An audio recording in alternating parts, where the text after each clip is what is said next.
Hello everybody. So in this video I'll show you how I ran Linux on Microsoft Excel. Microsoft Excel is a very powerful suite and you can do lots of things in it. Accountants love it. Software engineering students despise it because universities hate their software engineering students and force them to do Excel assignments. True story.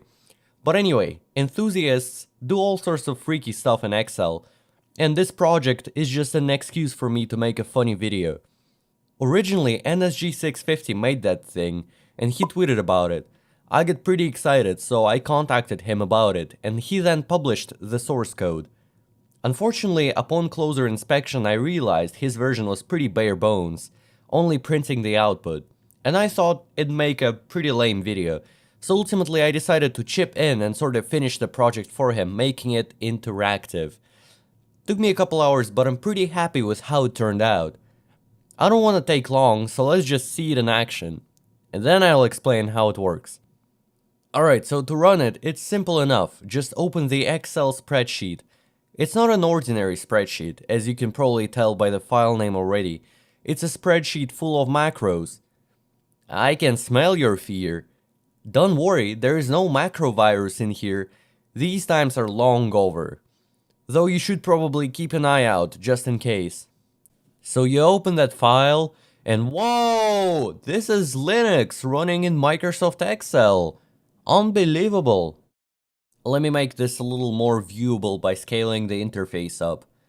There we go. If the screen overflows, it just resets the A column. So this is the reason there isn't all that extra boot information at the beginning we used to have when it wasn't scaled up. The rules are simple. There are no rules, it's Linux. But jokes aside, the entire A column is reserved for the terminal output. But where do you run the Linux commands? Good question. I reserved the C2 cell specifically for the terminal input. That's where you run them. You can do all the terminal basics in that power cell. Run the directory listing, switch the directories, create files, even enter and exit Vim.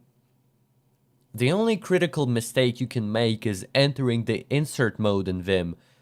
Naturally, you'd need to press escape to get back out, but there is so far no way to input that in the cell.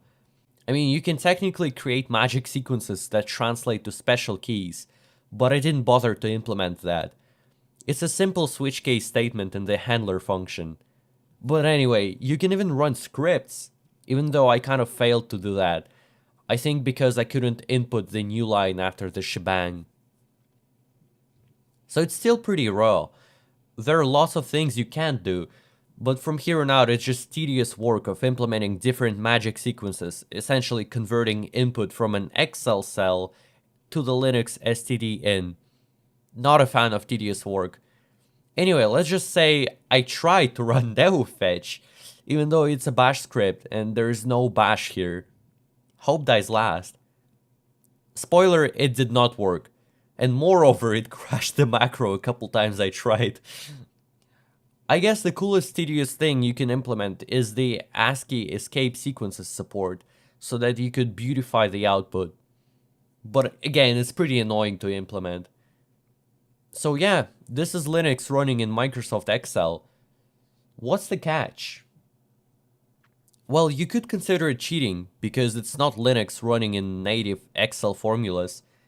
If you do want to implement Linux in pure Excel formulas, I'm so sorry for you, my friend, but be my guest. In reality, Linux is running in a separate library that's loaded into Excel via the VBA macro. Excel here basically acts as the I/O interface. The library we're using is Mini-RV32, which is the tiniest RISC-V emulator that fits inside a C header. I don't really want to go in depth into the technicalities neither of the VBA macro nor the library. I'll try to explain in simple terms. Basically, an emulator allows you to step tick by tick with a function, and each tick there is an event loop that's running. Every tick, essentially a moment in time you choose, you get to send input into the emulator and receive output from it. The VBA macro runs 2 to the power of 17 ticks in the emulator at the very beginning, and every time input is received. I just picked that number because I think number 17 is cool, and it was somewhat the golden middle between the macro freezing Excel entirely and having enough time for the emulator to run an average command and return the output from it.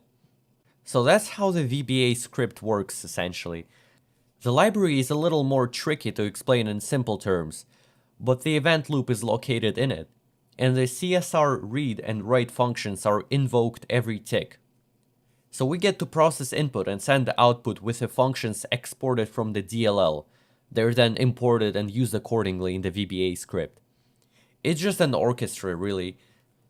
That's one of the more weird and satisfying projects I have worked on since the start of my channel.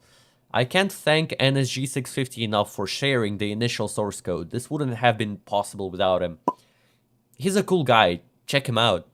I'm gonna leave both the source code and the compiled library along with a macro sheet in the description below, so you can try it out for yourself.